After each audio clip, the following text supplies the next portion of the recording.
sponsorizzati. Mi auguro insomma che poi stasera qualcuno di voi possa acquistare una copia e portarsela, quindi cominciare a studiarlo e analizzarlo, perché insomma la vita di queste pubblicazioni ha senso se poi qualcuno insomma ne potrà usufruire, e speriamo che sia davvero una grande diffusione nella nostra isola questo lavoro. Io spero anzi di avere anche altre occasioni per poter contribuire a far conoscere questo lavoro che mi sembra così importante in un momento come quello che stiamo vivendo ora, e quindi insomma vi lascio le conclusioni. Semplicemente io rinnovo i miei complimenti per il lavoro a Ireneo, per il rigore con cui ha lavorato appunto su questi suoni. Appunto, le problematiche che si aprono sono molteplici, ma è bello che ci siano, quindi vuol dire che solo le cose che non hanno poco valore sono appunto dritte, vanno dritte. In realtà ci sono tante curve, ci sono tante cose importanti da discutere. Cosa posso dire? Niente, appunto complimenti, spero che il volume abbia appunto la circolazione che merita. Mi incuriosirebbe molto sentire organisti e fisarmonicisti del continente che suonano questi balli. Questo è uno dei miei grandi desideri. Mi piacerebbe vedere come è musica scritta, si può suonare. Allora sì, però allora, l'interpretazione è un'altra cosa.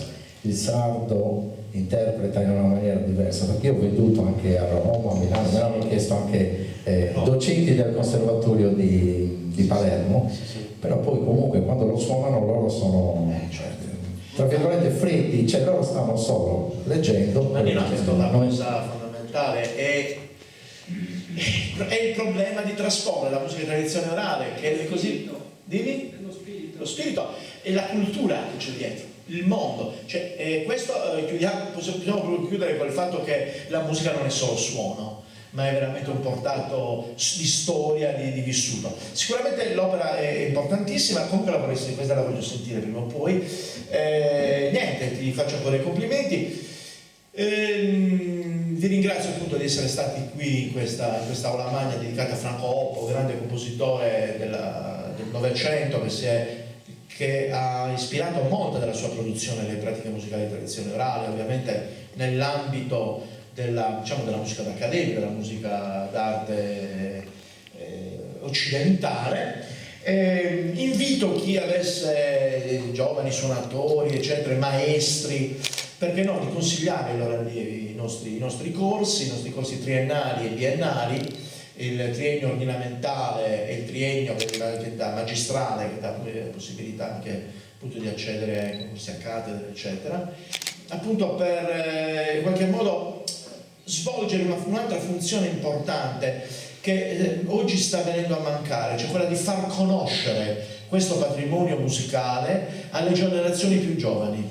Attenzione, chi vive nei paesi magari ha più possibilità di connessioni, ma oggi il più grande pericolo, e non lo dico solo per la musica sarda, lo dico anche per questa roba che abbiamo dietro, per la musica classica, eccetera, il fatto che venga a mancare, nonostante oggi abbiamo tutta la musica del mondo a disposizione in tasca, venga a mancare proprio la familiarità, la conoscenza. Quindi il fatto per esempio di portare i nostri suoni, la nostra lingua assieme a questi, la lingua sarda assieme a questi strumenti nelle scuole è una cosa importantissima, forse veramente il canale, il grande cuneo che può ancora nel mondo fortemente globalizzato, internazionalizzato, in cui i nostri bambini magari parlano più il sardo. Ecco, questo può essere veramente una strada appunto per continuare a far sì che anche guardare al futuro, se no da Cabaus commenta la 131 che viene riparata continuamente, mettendo pezzi continuamente da 50 anni,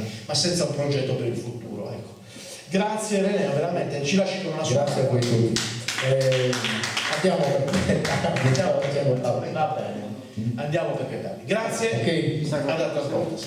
Grazie.